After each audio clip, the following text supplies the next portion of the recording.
We learned about an instructional strategy called social narrative. Joy, can you give us a quick rundown of what that is, like maybe a couple main points? Yeah, so basically what it is that you help the child understand a social situation or a social role from the other person's perspective. So it helps them understand why they should act in a certain way because they may never have realized that they were like making someone else uncomfortable or something like that. So it helps them see like why they should act in a certain way in order to help the other person feel better. Yeah, Jared. To add on to that, social narratives are normally individualized for the learner, and they're normally in second person. Like you see Maria walking down the hall or something like that. And Maria would be the student, Yeah, the story about the Yeah. student who's in the story. Social narratives are also excellent to help students get ready for something new that's going to happen in their life. For example, my nephew who has autism, they're getting ready to move, and they'll be moving in May. So they're starting now getting him a social story about his new room, what the moving truck's going to put all his stuff in boxes and it's going to go to their new house. So they're starting in March to prepare him for this new adventure in life, and they're going to be using a social story for him. So what we're going to do, social stories is an excellent instructional strategy for students with autism, but it also works really well for our friends with emotional and behavior disorders. So in place of doing your lesson plan and your adaptations for students with emotional and behavior disorders, you're going to create a social story for that student using the case study that Joy and Jared will have for you on Friday. So we're going to talk about how to use the tool today, and in place of that assignment for the lesson plan, you're going to create a story instead. So the first thing I want you to do is I want you guys to log into your book creator account. Please use Chrome because it only works on Chrome or iPads. And it's a free app you can download. Oh, I didn't know my cursor. How's that? Fabulous. So log in there. You can use it on Chromebooks, Chrome browser, and iPads. You guys may or may not have books in your library, depending on if you've used this before. Has anyone used this tool before? Cool beans, you're in for a treat. Okay, so I love Book Reader, and what I really like about it is all the variety of ways you can customize a book for a student. So last time I taught this class, in place of our lesson plan about autism, I had students do a social story for autism, but we're going to change it up. We're going to do a social story for our case study student with an emotional and behavior disorder. So first thing we're going to do, are we all logged in? Awesome sauce. We're going to click new book. This is where you get fancy schmancy. You can pick whatever type of book layout you would like. The comics, the options that they're going to give you are going to be like speech bubbles or thought bubbles or Kazam, type like comic booky things, which are really fun. I'm just going to go plain Jane with a landscape, but you can choose whatever you'd like. And it'll start creating that cover. You can create additional pages. Your social story, Jared and Joy, was there a suggested limit of how long a social story should be? Could it be 1 page? Could it be 5? Could it be 10? I don't think it's that. Nope, you're right. There's absolutely. I've had social stories of students that was just one long page that kind of looked like an infographic that hung near the door that talked about lining up procedures. So I had a quick visual with expectations for our social story. Others have been books like my nephew's, where they'll laminate it, put a little binder clip on it, and he can flip through it. And it's probably about this smaller, not as large as a book, but it's smaller, probably about index card size, where he can flip through. So what I'd like you guys to do is we're going to start with the cover, and if you click on the plus sign, this is going to be where all your fun stuff is. So you can import images. You want to make sure you're importing images from copyright-free resources. We want to practice that ISTE standard. We want to make sure we're being good digital citizens for our students. You can import pictures. You can take a picture with your camera. You can draw with the pen if you're really good at that. I am not talented with drawing with the pen or even with my finger, but maybe you guys are. You can draw your illustrations there as well. You can add in text. You can type in the text. But my favorite part on the screen is record. What I love about this is I can record my voice and the student can listen to it on their own device. So if they need that textual support, or maybe I have the text up there talking about what the story is going to be, and I'm reading the text aloud, it has that audio support too, which is an excellent instructional strategy to add. So I would like you guys to go on in. We're just going to practice, throw in some text, a little bit of a drawing, and an image. 3 things: text, a drawing, and an image, just to practice. And if you want to click on shapes, you can add those too. It's worth mentioning if you want to. Oh, Emma, that reminds me of Toy Story.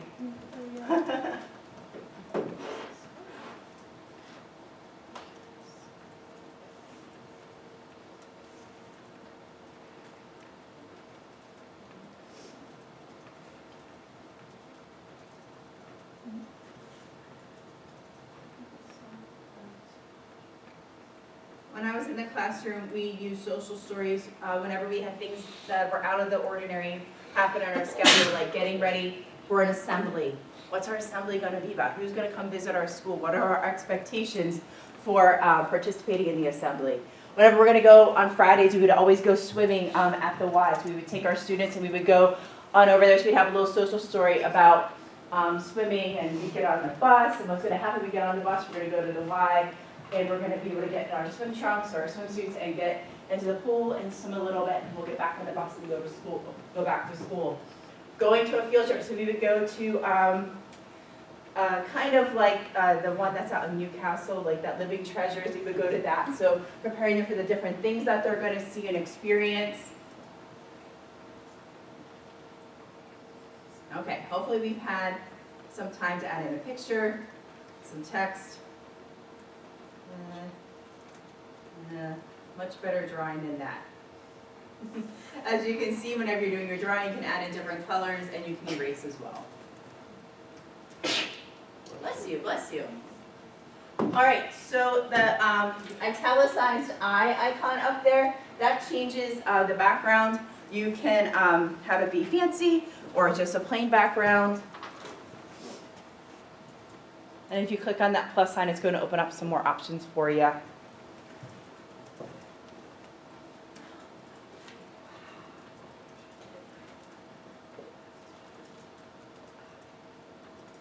If you want to click on comics, it'll even try to give you stuff that looks like a type of book that you want to do. So if you're doing one related to a music lesson, you can choose that type of paper.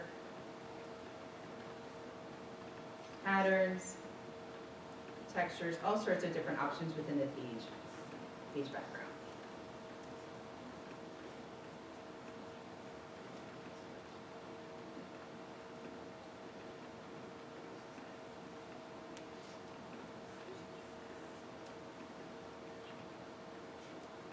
All right, so once we have our page background, we're going to click on the Pages icon on the top left.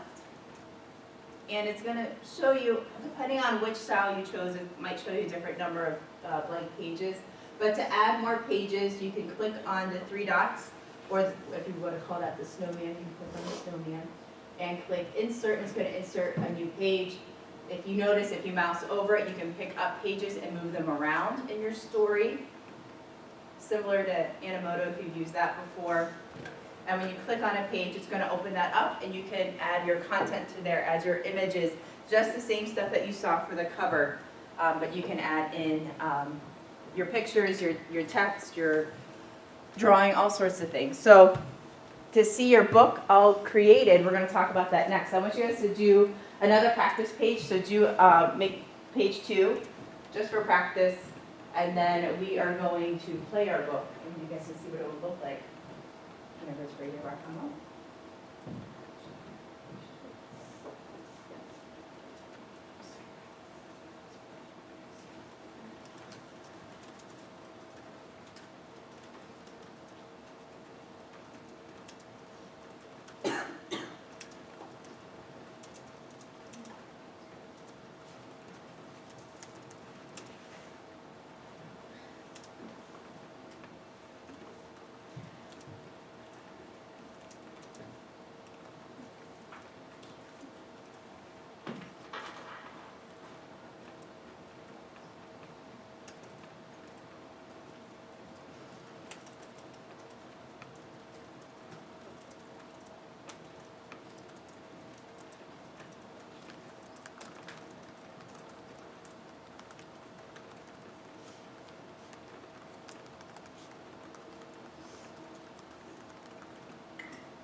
All right, on page 2, I would like you guys to record, insert a recording in there.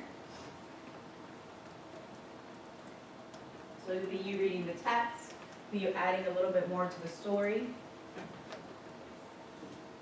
And how you're gonna do this, you're gonna click on the plus sign, click record. Oops, I forgot to allow it. Make sure you allow your mic. That's a very important part of this process. So go ahead, we're all gonna record, go for it.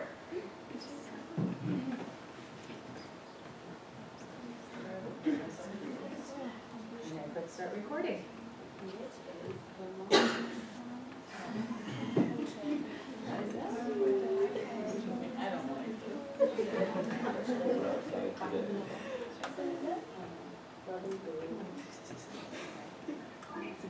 Which is the mall.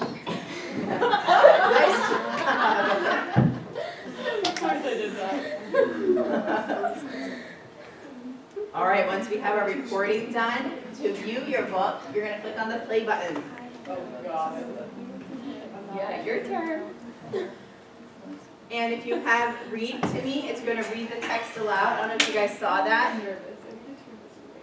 But if you click read to me, it'll highlight the text as it goes, which is a great strategy. Let me go back and show you that. So there we go. It highlights the text. I don't have the volume up.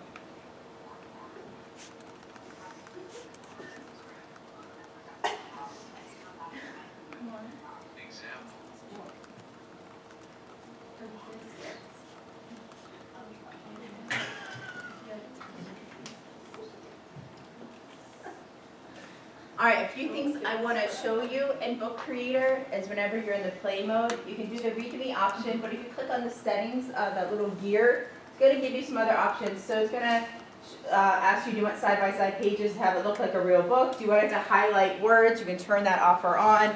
You can adjust the speed and the rate as well. And a couple of other things you can toggle on and off in that settings bar.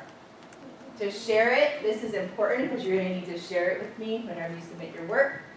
You click on the share button, it should give you an embed code or a link. Oh, we got to publish it first. I forgot about that part. Publish it online, and then publish the book. And then it will give you, you don't have to click publish the book, but whatever you guys do, sorry Bailey, your awesome work's going to be online. You can stop sharing whatever you want.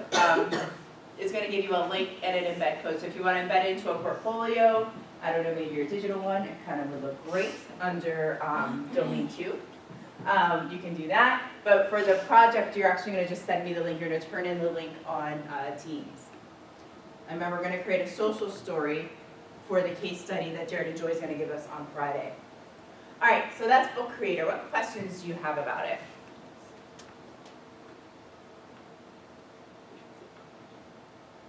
Can I publish it and it's not showing it on the back? Let's see.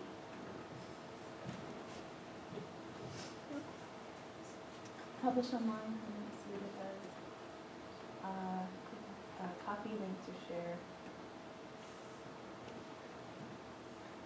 Try read online. Do the share button again. Yeah, on my website. Sorry, moving around. Someone else have a question? Is there a specific age group this is for? No, it can work with any age group, depending on the student and their needs. What did you have? I've used it with my middle school and high school students, just to prepare them for new situations. All right, so that is Book Creator. The next tool we're going to talk about for the next 20 minutes or so is Boardmaker Online. So if I can have you guys get into that account, I'm just going to mute my screen so I can get there too. And the reason I muted my screen is that I don't want you guys to see how many times I forget my password.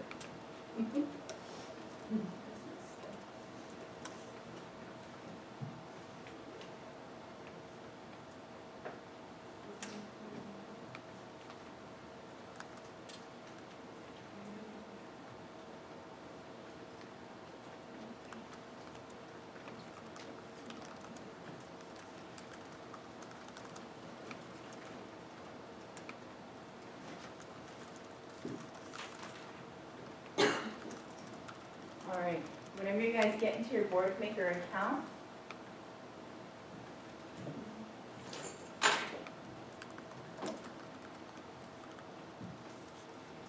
You should be able to click on the right where it says boardmakeronline.com.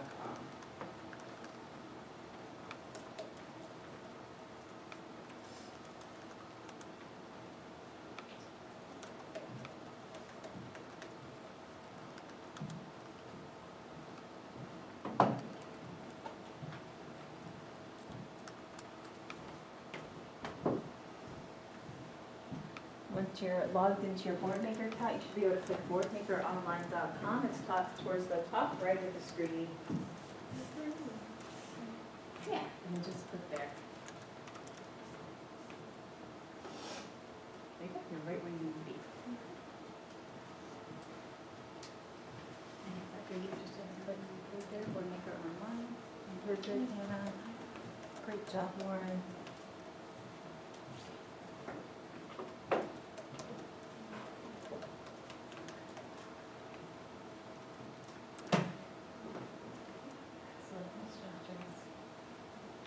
Okay, so with BoardMaker Online, I'm sure you guys, when you start looking through some of these symbols, these may look similar to the ones that were used maybe in a field experience or something like that. So as you can see, you can scroll through when you click on activities.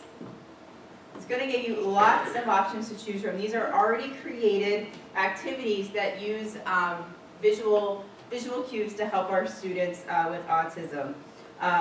Some of these can be schedules, some of these can be calendar activities, or maybe it's an academic piece that maybe it's an adaptive story, something like that. So if you click on activities, you can scroll through and you can even select what type of category you want. So maybe teacher tools might be something of interest. You can choose the grade level, life skills or curriculum might be interesting. Also, there's subjects that are listed that you can start to filter out some of the content that you want to see. So I just want you to scroll through, open one up, and check it out. BoardMaker has a huge library of resources created by teachers for free that you can use in your classroom to help our students with some visual cues.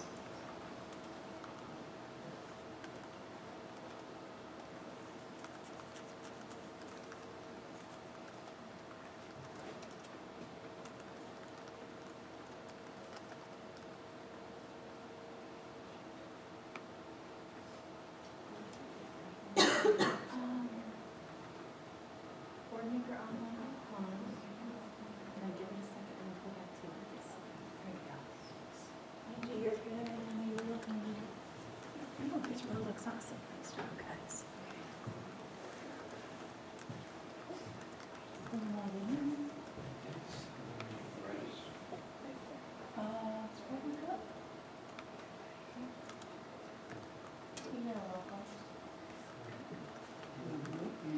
Go back one.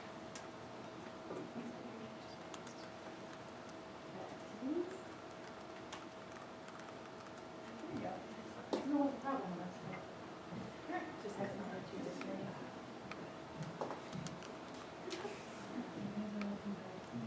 Maddie, are you good? Yeah. Yeah, so if you scroll up a little bit, Go back to just regular boardmaker.com. And then scroll up. no, you're good. Activities? And that's where we are. And Emily, you was going to do the same thing, so go back a few steps and for that activity. Oh, and I can just say it. Mm-hmm, yeah. Go back one, maybe two. And click, yeah, and then, oh, excuse me, Alan. If you put boardmaker.com on the way there, that's sure. Am I looking there?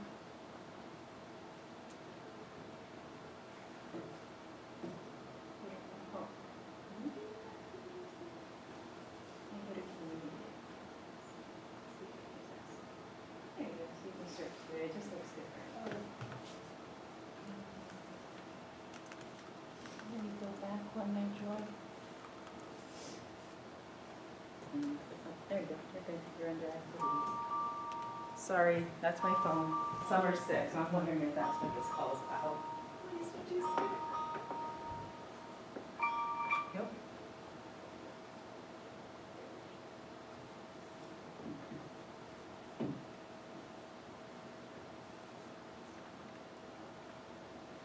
So as you scroll through the different strategies or different tools in Boardmaker, you might even see some for social stories to get those ideas flowing for a book creator.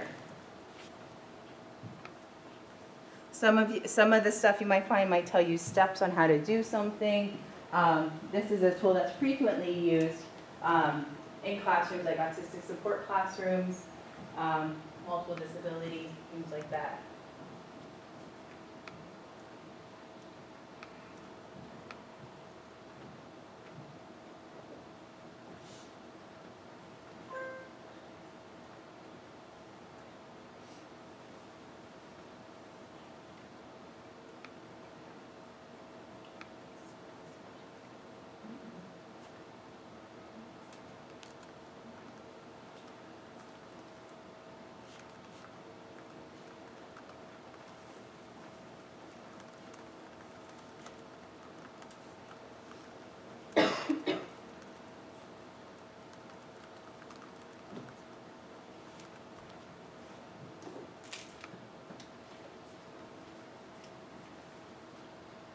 I want you to find something interesting, share it with a partner. What did you find?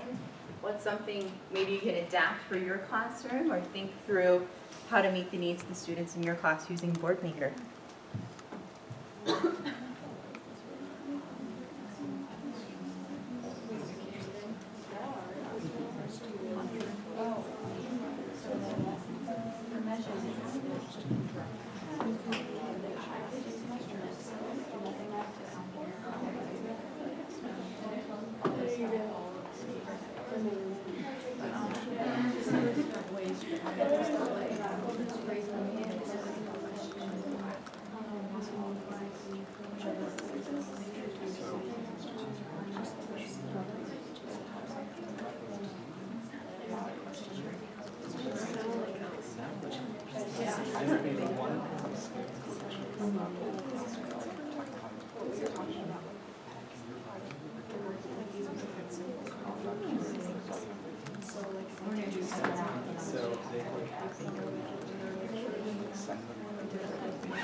All right, can I hear from 3 people? What's something interesting that you found that you can adapt for your classroom or use with students? What's something interesting?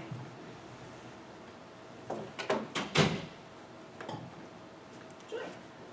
So I found one that's just like a little like infographic for like steps like how to ask a friend to play. And I thought that that could be really helpful for like any routine that you have, like especially like in Spanish, since I'm like a language classroom, like you could do like in Spanish to help them like know like what steps to say. I just think it would be helpful for like any situation of like a routine. Yeah, that's excellent, having lots of different visuals and steps for a routine or how to do something. Those to be fine. 2 more. Emily. So this one is a Can I Follow the Rules passport, which I thought was fun. They called it passport. That is fun. But it's like this grid of like all these different like classroom procedure behaviors and like what they look like, like the description underneath. And it says you can either like cut them out or you can use it as like a rewards punch card. Oh, neat. That's fun. Oh, that's cool. Everyone loves their rewards punch cards. Yeah, excellent. One more. What's another item that you found that you can use with your students? Hannah? Well, like, we did PECs and I was kind of doing stuff like that. And I just saw something that was like fires for like what a student could quickly say to a teacher, like if they didn't want someone to do something, like yes or no answer, like go away, or like I need a break, or please. Just kind of like easy words if they can't speak, like just kind of quickly tell them something. Yeah, that's excellent. So I'm glad you brought that up. Boardmaker is known for their communication device strategies, and there's lots of them out there on boardmaker.com, so you can check those out. So this is just another tool that you can put in your tool bag. Lots of these things can be printed out, and you can use them with your students, or you can use them on the smartboard or on individual computers. Just have the site up and allow them to access it with a touchscreen, a mouse, or other adapted ways to access the computer. Or you can print them out like Emily's example of the passport or the punch card, and have them on the desk for the student. How many of you guys have seen, if you guys look at some of those symbols, did you guys see any of those in classrooms that you visited for fields? No? How many of you have? No? Okay. Well, this is often used in my experience with the self-contained classrooms. I use this all the time with my students. And what I would do is I would adapt stories for my students to use and read aloud during class time. So this is all I wanted to show you today with Boardmaker. You can create your own stuff within Boardmaker, but that's something you'll learn more about if you're a special ed major later in your coursework. It's a really nice tool. It is, this does give you a 30-day trial, but you can move it into a semester trial for 90 days whenever you student teach. So if that's of interest to you, we can talk about that whenever you're closer to that time in your college career. So that's Boardmaker. So we talked about Boardmaker, we talked about Book Creator, and we're going to create a social story for evidence-based practice. Wow. For our student with emotional and behavior disorders on Friday. Any questions, comments, concerns? Okay, your midterm grades were posted in MyGCC. I did grade a couple more things after I posted them, so whatever's in MyGCC is the most accurate grade. I did grade a couple more things, and a couple of your grades did go up from whenever was posted, so you may want to check that. And that's all I have for you guys today. Thanks for working hard. Nice job with the evidence-based practice, speed dating. And I'll see you guys on Friday. We have another group presentation.